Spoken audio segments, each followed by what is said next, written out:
Let's preview Thursday. There are 5 games on. Let's take a look at the waiver wire. Let's take a look at streaming. Let's take a look at injury statuses. And let's listen first of all to Michael Bolton. Thanks, Josh. It's Michael Bolton here, and it's time for another episode of the Locked On Fantasy Basketball Podcast. Let's get to it. Let's get to it, indeed. You are Locked On Fantasy, your daily NBA fantasy podcast. Part of the Locked On Podcast Network. Your team every day.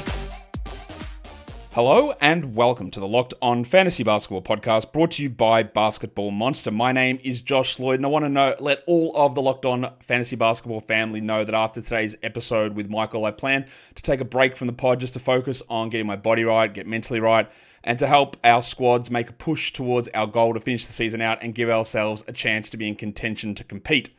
I'm also the lead fantasy analyst at basketballmonster.com, and you can find me on Blue Sky, joshloyd.bsky.social, on Twitter at redrock_bball, on TikTok at redrock_bball, and on Instagram at LockedOnFantasyBasketball. Today's episode is brought to you by FanDuel. Right now, new FanDuel customers can get $150 in bonus bets if your first $5 bet wins. Also, check out LockedOnDaily.com and get those newsletters stuffed into your box 5 days a week for free for your favorite team. LockedOnDaily.com is where you go to do that. All right, we're talking Thursday, 5 games on. A very strong streaming day, obviously, with low volume, although nearly every day this week is streamable. Don't be sucked into the propaganda that it needs to be incredibly low volume to stream in. You can do it nearly every day. Let's talk about what we need to look at. We'll start by looking at where the schedule goes over the next few days and how we can sort of take advantage of that. There are no teams heading into Thursday who are playing a back-to-back because there's no Wednesday-Thursday back-to-back, but there are 5 teams that play a Thursday-Friday back-to-back combination. The first one of those is the Denver Nuggets. They shouldn't be resting anyone except maybe Aaron Gordon. I think we're sort of at the stage where he probably plays, but I'm not sure. The Lakers, I guess we're at a risk of Luka Doncic. It doesn't appear to be any problem with LeBron at the moment, but Doncic is somewhat of a risk to rest there. The Timberwolves, well, they're going to have some guys maybe available or maybe not. We know that Julius Randle is doubtful for Thursday, so he might play Friday. But DiVincenzo, Gobert, and Edwards are all questionable on Thursday. And they're all dealing with either lower body or, in Gobert's case, a back injury. So they would have to be at a level of risk of playing across that back-to-back. With the Pelicans, they've already rested some guys on the front end of the back-to-back, Kelly Olynyk and Bruce Brown, the guys that they decided to turn the keys over of the team to for their last game. They're out for Thursday, but we know that Zion is probably going to be sitting on Friday. No real indication on CJ McCollum, but just keep an eye on CJ, by the way. He's played like 30 and 31 minutes the last 2 games. Not pushing like Trey Murphy into 36. Just keep an eye on that. And then with Phoenix, I don't think they have to just play balls out every game, and there's no one that is currently sitting any back-to-backs. Beal, I guess, marginal risk, but I don't think so. I think we're all good there. It is going to be what happens with Luka, what happens with Aaron Gordon, what happens with even Westbrook for the Nuggets, what happens with the Wolves potentially returning players, and we know that the Pelicans guys are going to be some out Thursday, some out Friday. At least we've got some of that stuff already told to us. If you want to look at some chunky stuff, Thursday through to Monday. Friday's a 10-game day, and again, for some of you, that will be not streamable. For a lot of you, it will be, though, so you can get 3 games in 5 nights from these players who are all over 70% available on Yahoo. We've got Bol there. Now, I don't know. I know there's a lot of speculation that Bol only started last game to match up against Jaren Jackson, and Bol only played huge minutes because Devin Booker fouled out, and it was an overtime game, and all that is possibly true. I don't know. I haven't seen any confirmation that Bol started just because of Jaren Jackson. I don't know that. But I just know that if they're going to be trying this with him as a starter, I want to get in on it, because that value that he can provide, again, I think he's a bad player. I don't think he's good at all. And I think that eventually he will lose this spot. I don't know that it'll happen after 1 game, but I'm in to see what happens. Then we've got Najee Marshall, who I want Jason Kidd to push him to like 28. He's getting like 24, which is annoying, but okay, 3 games, 5 nights. Jackson Hayes, Grayson Allen, Yves Missi, all of those guys. And a lot of those guys there, Hayes, Allen, Missi, they've got the Thursday-Friday back-to-back as a grouping. And then Najee's got the Thursday-Saturday combination too. And the last one on that is Kyle Anderson. With the absence of Nikola Jovic, we're getting Anderson playing more minutes. He wasn't even in the rotation necessarily, but he could get 25. And you get 3 games, 5 nights out of him. And that list bleeds into week 20, of course. But these are options that you can use in terms of hitting that chunky part of a schedule. over the next 5 days, or so next 7 days, starting on Thursday, we've got one team that plays 5 games, and it is the Minnesota Timberwolves. So again, Randall is returning, DiVincenzo is returning, Gobert is dealing with a back injury, and Anthony Edwards is dealing with a groin, hip, whatever that problem is. And they've got 5 games in 7 nights, starting on Thursday, including a back-to-back Thursday, Friday. There's really only one way to do 5 games in 7 nights, by the way. It's back-to-back, day off. Oh, that's not true, you can do it 2 ways. But back-to-back, day off, game, day off, back-to-back. That's usually how it's done. Or I guess you could go back-to-back, day off, back-to-back. But 4 games in 4 nights is actually no, because that's not a real thing unless there's a rescheduling. So it's got to be 2, 0, 1, 0, 2. And with players coming back from long-term injuries and some core-type issue stuff, it's going to provide opportunities for fringe Wolves players. Alexander Walker, maybe Jalen Clark. They're probably the 2 major names there, although Terrence Shannon in deeper leagues might be able to maintain some value just because guys, I think, will be sort of cycling in and out across these next 7 days. So it's great that those guys are returning. It's the worst part in the schedule for them to return because they're going to sort of be very stop-start over the next 7 nights where there are 5 games on for the Timberwolves. In terms of looking at injury statuses for Thursday and the 5 games that are on, Cole Anthony somehow is listed questionable. Now, I don't believe it at all. He didn't practice. I don't think there's any way that he's able to play in this game. It didn't look like that would be possible, but we'll see. And if he is out, of course, we know Jalen Suggs is out, but if Anthony's out, then Mr. Black is going to be that option, or Trevelyan Queen for deeper leagues. Kelly Olynyk and Bruce Brown, I put them there. I don't need to check their status. I know what their status is. They are out on Thursday. I don't really understand the strategy of the Pelicans. I don't understand the idea of, hey, we want Kelly Olynyk to be our starter. We want to put the ball in his hands and see what he can unlock. And that's like obviously a deranged statement as it is with this team. But if you're going to have that plan for a team with the second worst record in the NBA, surely if your plan is to put him in there to unlock everything and unlock your team, and this is your new lineup, then surely like you're going to be just chopping and changing that every second game because he's resting. Last game, giving 28 minutes to Brown and 20 to Alvarado just so he can not play the next game. I don't understand it. I don't understand the strategy behind it at all. If you knew that Olynyk wasn't going to play and was going to sit back-to-backs and all this sort of stuff and he was going to be in and out, same with Brown, just keep them in a small role. If your idea is to try and see what we've got with this group, then this makes no sense. Whatever. And then it's the other 3 statuses to watch. Julius Randle's doubtful, so he's not going to play. But it's DiVincenzo, it's Edwards, and it's Gobert. Now, obviously, Edwards has been playing, Gobert has been out, and DiVincenzo has been out. And I would expect if Dante returns, he'll be on a minutes limit. Edwards, I don't know minutes limit worry. And then Gobert, probably not. But we obviously need to check those statuses because any of those absences, like if Edwards and DiVincenzo are out, then you're really firing up Alexander Walker and leaning a little bit more into Jalen Clark or even Terrence Shannon in that particular spot. And if Gobert is out, then Reed gets to do a lot more and Jaden McDaniels. And I think you know how all that works at this point. We're going to come back and talk about Points League streamers, but today's episode is brought to you by FanDuel Sportsbook. When the game tips off, well, the NBA action is just getting started. There is no better place to get in on it than FanDuel, America's #1 sportsbook. You can place live bets all throughout the game, so even if you don't see what's happening at the start, you miss it, or you see something start to cook up during the game, a development, a team that falls behind, you think they're going to make a run for it, well, you can place all those live bets and you can increase your odds as well by combining your live bets into a same-game parlay. Right now, new FanDuel customers can get $150 in bonus bets if your first $5 bet wins. Just go to FanDuel.com to join today. That is FanDuel.com for your shot at $150 in bonus bets. Make every moment more with FanDuel, the official sports betting partner of the NBA, and don't forget to gamble responsibly.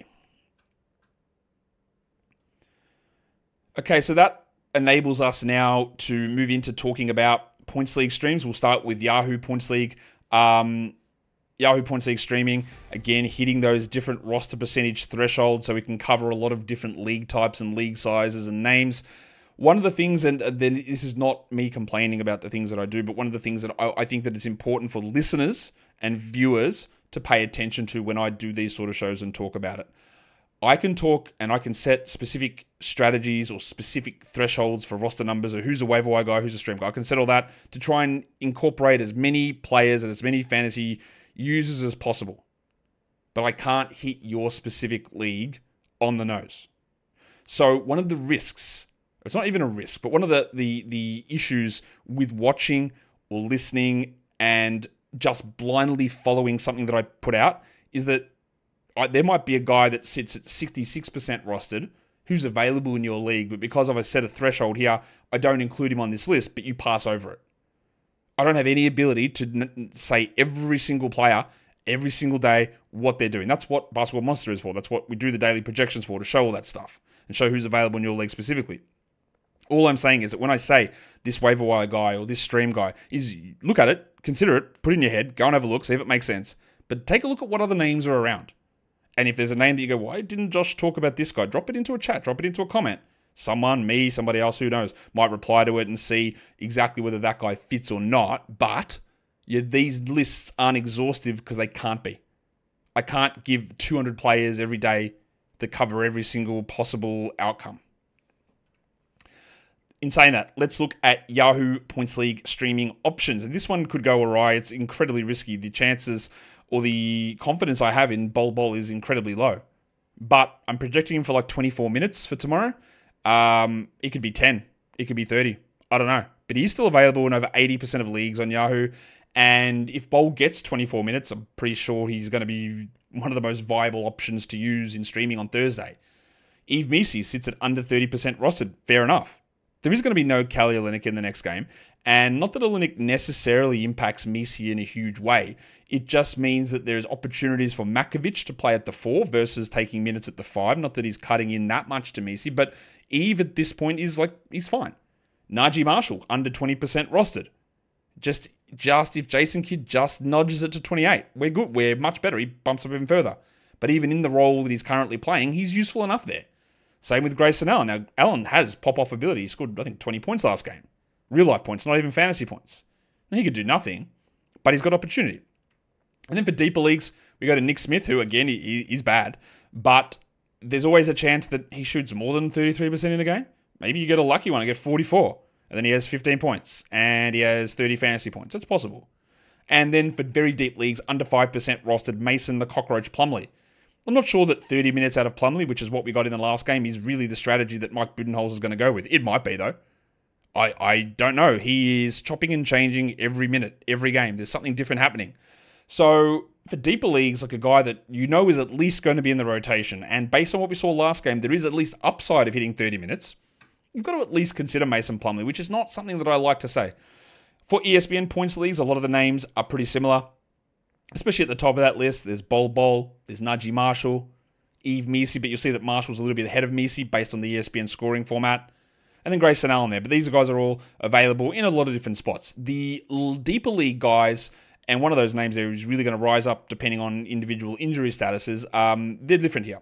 One of them is the artist formerly known as the amino acid legend Taurean Prince. He's available everywhere.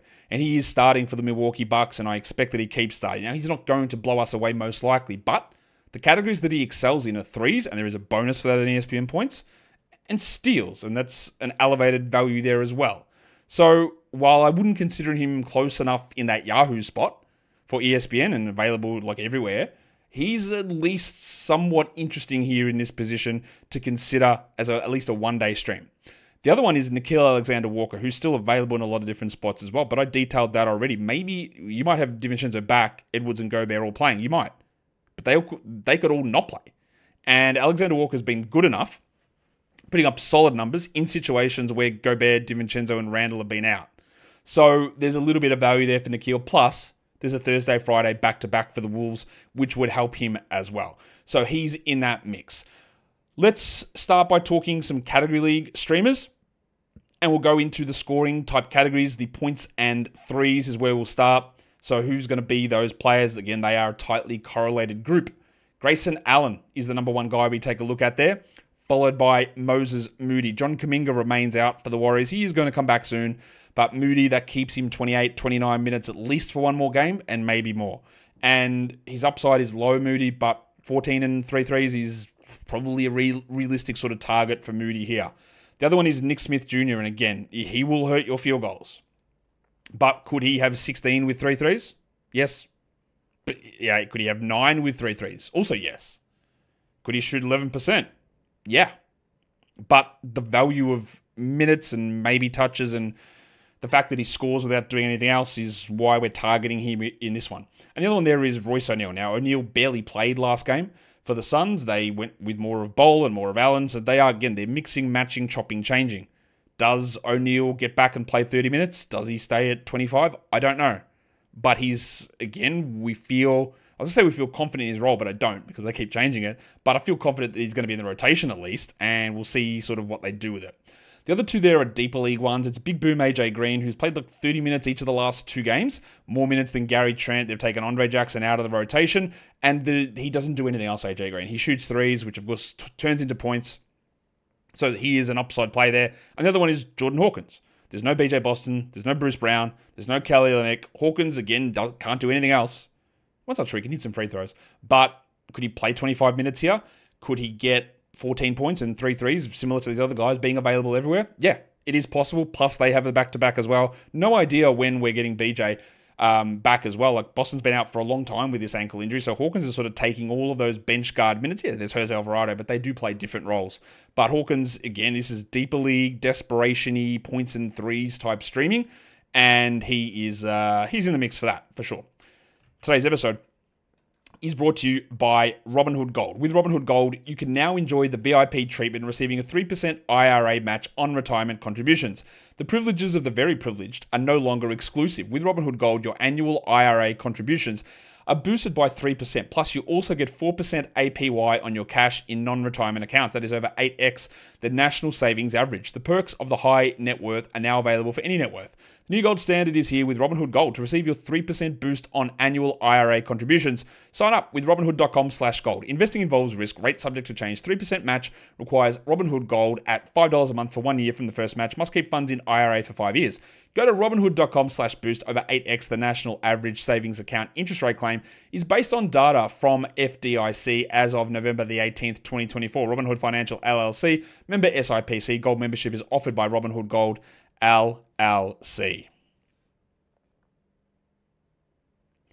Let's look at some more category league streaming. We did the points and threes just then. Now let's look at the big men, the rebounds and the blocks and the big fellas there again. Bol. It could be completely terrible. It could be great. I just don't know. But he is absolutely worth it because of the high level upside that he has. He's available still in over 55% of leagues using our Basketball Monster advanced metric.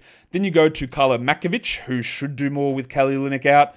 This is what he does. He can hit some threes, but he's a rebounds and blocks guy. And the same with Goga Bitadze, who was horrible last game, absolutely. But could you, if he plays 20 minutes, can you still get 7 rebounds and 3 blocks? 4 blocks? He had 4 blocks in 21 minutes the other day. So yeah.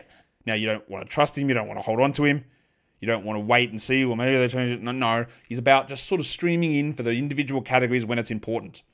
Then we've got 3 deeper league or more highly available guys. Now, these could hit in even shallow formats, but Mason Plumlee, no reason if they go 30 minutes again, he could get double-digit rebounds. He's not a big shot blocker, but 10 boards and a block, possible. John Isaac's more of a 6-rebound, 3-block player, and if for some reason they push him to 25 minutes, which sometimes randomly happens, we've got more of a chance of that going on. And the other one is Kevon Looney. There's no Kuminga. Jackson Davis is not a part of the picture anymore. And Looney can come out, play 18 minutes, grab 7 boards, including 5 offensive ones, get a block, get a steal, get 2 assists or whatever. Again, he's more deeper league. Plumlee could push into 12s, and so could Isaac under certain circumstances. But again, we're talking about overall value doesn't mean anything. Rest of season value doesn't really mean anything. We're still looking at individual categories, value, short term. That's our mindset has to switch. And I'm sure most of you it has already. If we look at assists and steals, the guards, I'll put Mike Conley on this list to start off with. Now, Dante might return, but I don't imagine DiVincenzo with the torn thumb. That's not what it's called. It's called a big toe. Torn big toe ligament is going to come in and play 30 minutes straight away. In fact, I don't even know if he starts straight away. He might, but regardless, Conley's going to play some minutes. And 6 assists in 24 minutes, a steal, 2 steals, fine. It's not easy to do this. It's not easy to get these numbers. Najee Marshall, Royce O'Neal, both out of position assist players. I think both have power forward eligibility. They both can flash 6 or 7 assist games, and they can get 4 or 5 steals. Now, they're not going to do that. That's wishful thinking, but often with this stuff, I want to say, what's your best case? What can we hit here? You know, we're not looking at, hey, Nick Smith's going to shoot a 70% game. Like, that's never going to happen.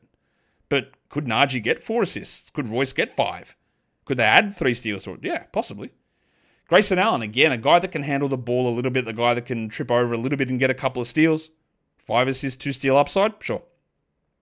Taurean Prince is going to be more heavily weighted towards steals, but if you go look at his numbers, his assist rate this season is higher than it has been in the past. I'm not expecting him to be a big assist guy at all, but you can still get us something there. And same with then Josh Green, the only reason we look at him is deeper leagues, and the only reason we look at him again is just you've got minutes. And there have been parts in his career where he's had 4 or 5 assists. These are not big numbers, obviously. But I talk a lot about the average of like scoring in a category league. And if someone scores 13 points, we get excited because it's double digits. And I say, well, it's below average. 18 is average in a 12-team category league. For assists, the average is about 3.7, 3.8. So if someone's able to get 5 or even 3, it's not a bad contribution in that category. And it seems like a small number, but the average is like 3.7, 3.8. It rounded up to 4. So if you're able to get a waiver wire guy that gets 4 assists, which Green can do, that's actually pretty useful, even though it doesn't really seem like it always on the surface. For percentages, you want to know the averages of those in a 12-team league? I believe it's 49% from the field and 80% from the line. That's average. Now, in order to win those categories, you probably want to sit at 52, 53 from the field and 84 from the line to be able to win them. But average is about 49 and 80.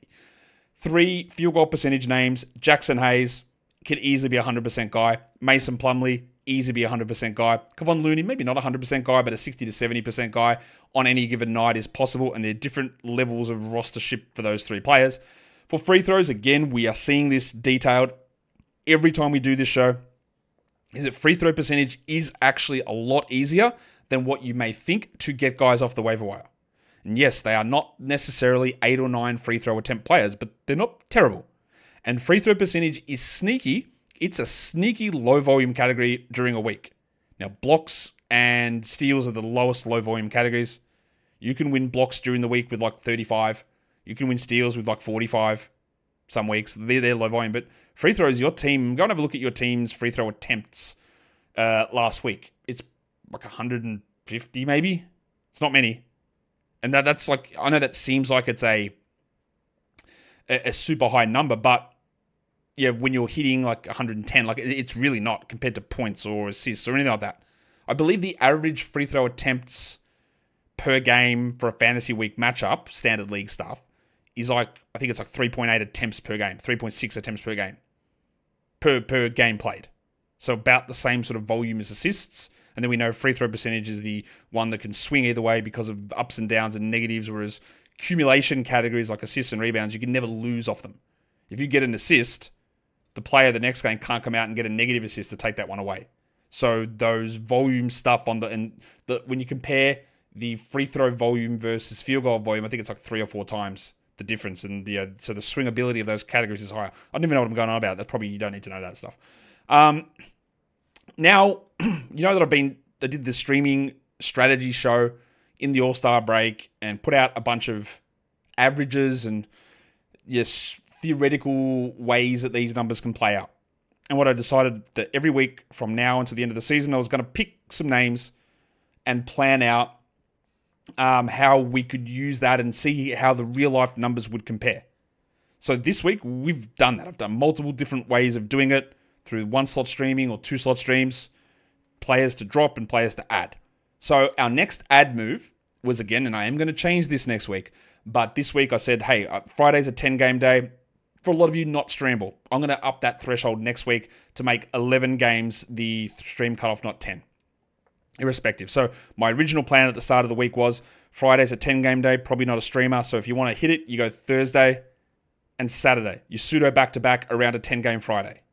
Now, we started off with a single-game Monday stream, a Tuesday, Wednesday back-to-back stream. Then we're going to hit a Thursday, Saturday stream, and then we're going to hit a Sunday to max out our games.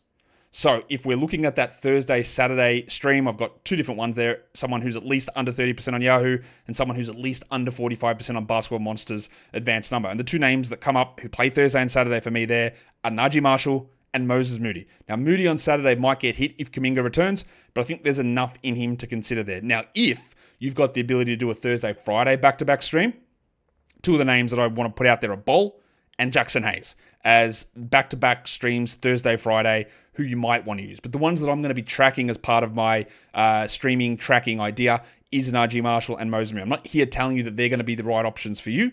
They're names to consider. But, yeah, again, just look to see what other options and whether you've got abilities on Friday to add somebody in. But these are the names that I'm going to be tracking. And unless before those games tip, I get word that they're out and they're not playing on these games or an injury happens or whatever, I will be using Najee and Moses as my 2 different options to stream in Thursday and Saturday to test this strategy out. And that is me testing out the end of the show on National Pokemon Day. I hope you guys are enjoying your Pokemons. I hope you're enjoying the show. And if you are enjoying the show, hit the old thumb and subscribe and leave those comments down below as well. Guys, we are done here. Thank you so much for listening, everyone. See ya.